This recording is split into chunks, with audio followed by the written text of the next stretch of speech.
It was a lovely time back in patch 8.1. Clove had just been released, a cool new smoker that took down the Holy Trinity that was Brim, Omen and Viper. If you're a controller player who was tired of baiting duelists, goodness for you. Send down your smokes, go in, get one frag, reset and get another at full HP. Initiator dead, no problem. Send in your decay and your jet will dash in straight away and one tap him with a shotgun. An awkward 5 duelist lock-ins after Insta-Lock Reyna and Jets were a thing of the past, barely coming up anymore. The quality of life of the game was vastly improved by this character, almost deleting all toxicity caused by awkward team comps and agent select, apart from chamber picks of course, increasing your chances of getting a well-rounded team comp, thanks to Riot.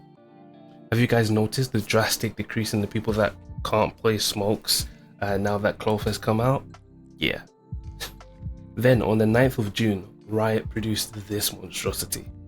Now we had a race car Reyna and a Neon that could do COD trick shots from 2011. Like, how do you even deal with this? But good news though, Haven was back. Now we have 2 maps we can run marathons from when you're going from A to C. But in all honesty, the map changes needed to happen, as this was the part of the game that was just getting a little bit too stale for my likings. But the final nail in the coffin for this patch had to be the 0 to hero buffs they gave ISO. You could now retain a shield before a fight and also get slowed less when that shield is broken. In this video we'll look at how these changes affected the duelist role overall, and also how ISO and these changes might affect the legacy of Valorant. So the number one issue, without a doubt, with ISO is the fact that no other ability in the game allows you such an outright advantage when it comes to fights. Let's take Reyna.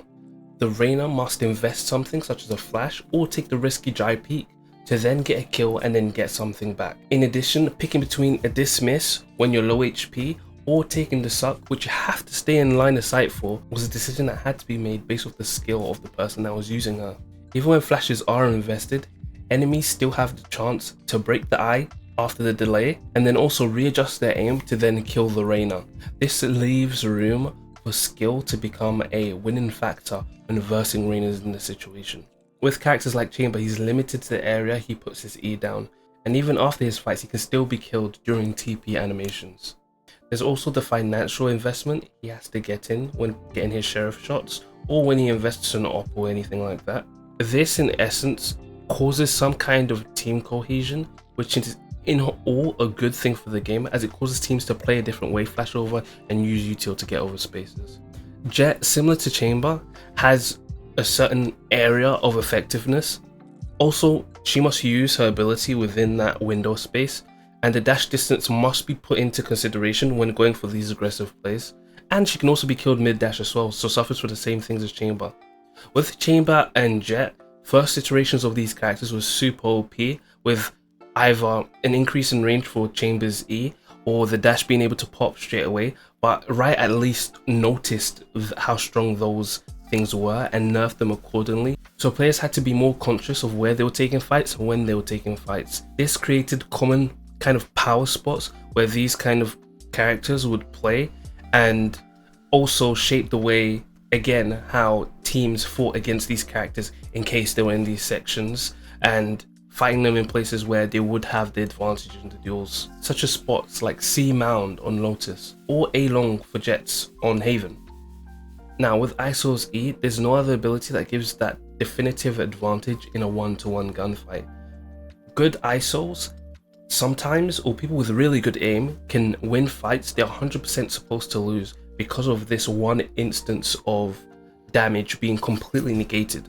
So when it comes to counters to ISO's E, there's barely any at all. One counter we can use is jiggle peaks to break the shield, which causes bullet inaccuracy, and then also spamming, which causes bullet inaccuracy.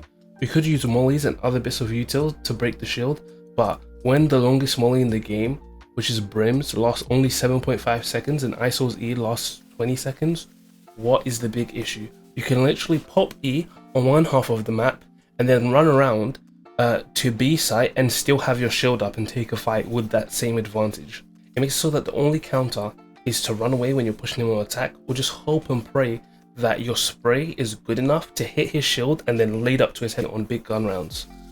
There's absolutely no other ability in the game in a gun duel that causes you to bank on the fact that the enemy player will miss 2 shots or at least 2 bullets for you to then win the fight. Even in dry fights versus a chamber op, you can either aim better, swing wider, or aim faster to come out on top versus the op. But in this case, even when you do all those 3 things, you still have to get past the shield to then beat the person and hope that they don't readjust their aim in that time. Eco rounds versus an ISO have now become pretty much impossible to win, except when you're using the Stinger. We know that's OP. But most of all, when you're using a gun like the Sheriff, where every bullet counts, having that shield that would have counted as a 145 headshot and then a body shot after, all that straight 150 has now been thrown out of the window. And that difference in gun power that you were able to reduce thanks to skill has now completely been blown out the window on those first couple of shots. I touched on it earlier, but due to how loud and how far you can hear the ISO E from, you never really have a great idea of where he can peek from within his time window, which means he can take his advantageous fight absolutely anywhere, and it never really gives you the idea of where you could or should or shouldn't be taking the fight against ISO. In all honesty, shields and attack FPS are super hard to balance, and when it comes down to it, if they shield the way that ISO shield does, they're pretty awful. Accuracy and attack FPS should be rewarded, but in the case of fighting ISOs, you're banking on the accuracy of your second or third bullet to be the one that gets the headshot in the fight, which I think is terrible. Also, to the reduction in the movement speed penalty when the shield is broken, ISO players do not receive a serious interruption in their movement patterns when it comes to peeking you. Wide swings are generally still wide swings, tight peaks are still tight peaks. Being able to interrupt his movement to a greater amount when breaking the shield will allow for the accuracy of the second or third bullet to be more consistent when hitting his head when he has such an outright advantage. Last but not least, Riot.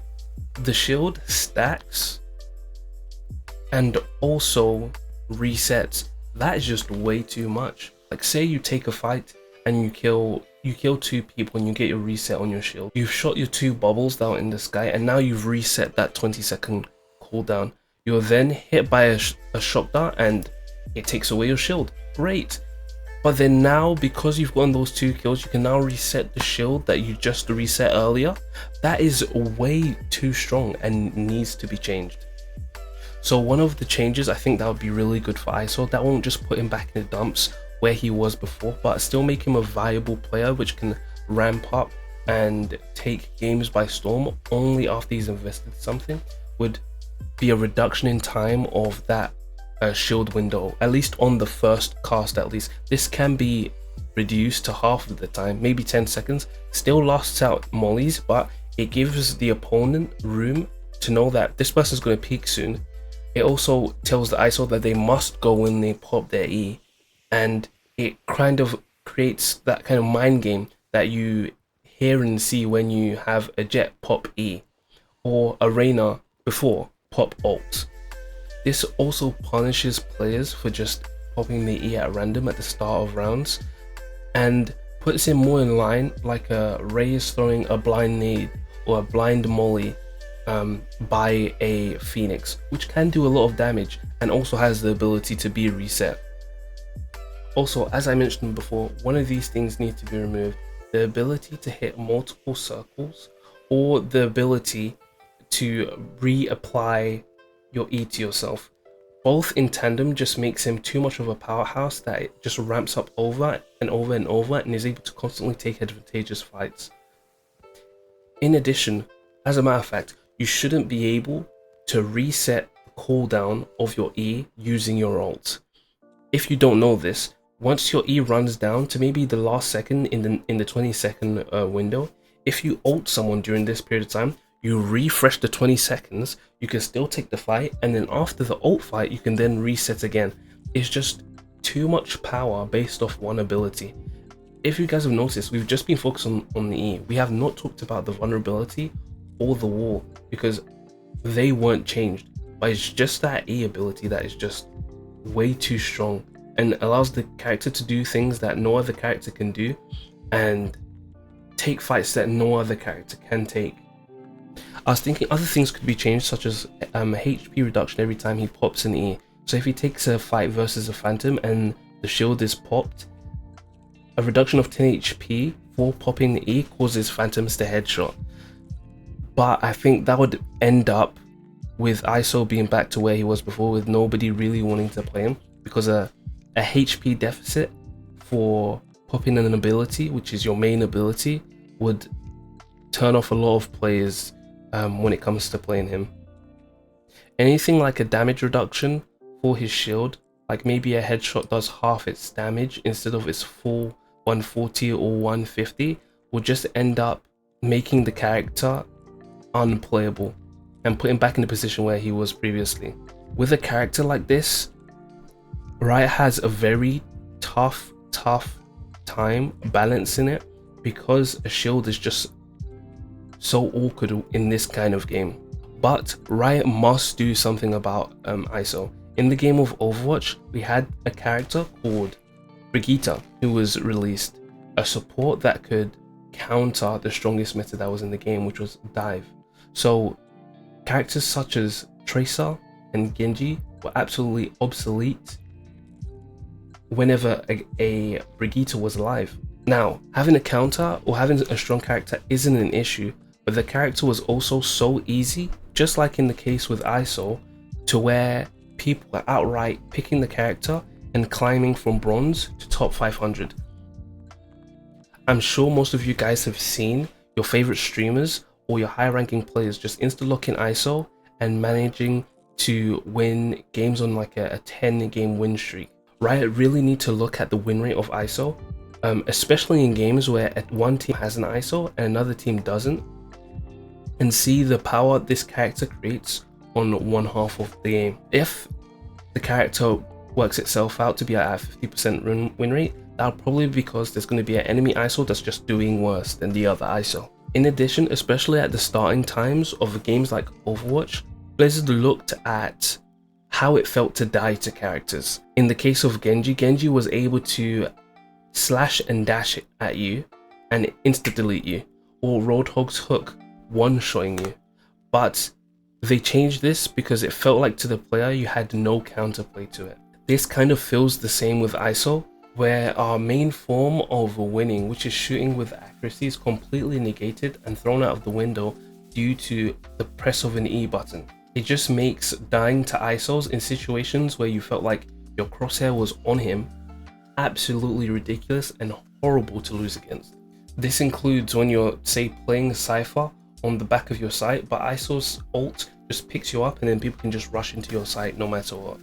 Riot should definitely learn from Blizzard's mistake and the Brigette effect, and how it ruined skill disparity and ruined the game overall and its competitive integrity for casual players and ranked players in the long run. If you guys enjoyed the video, thanks for being here and sticking around to the end.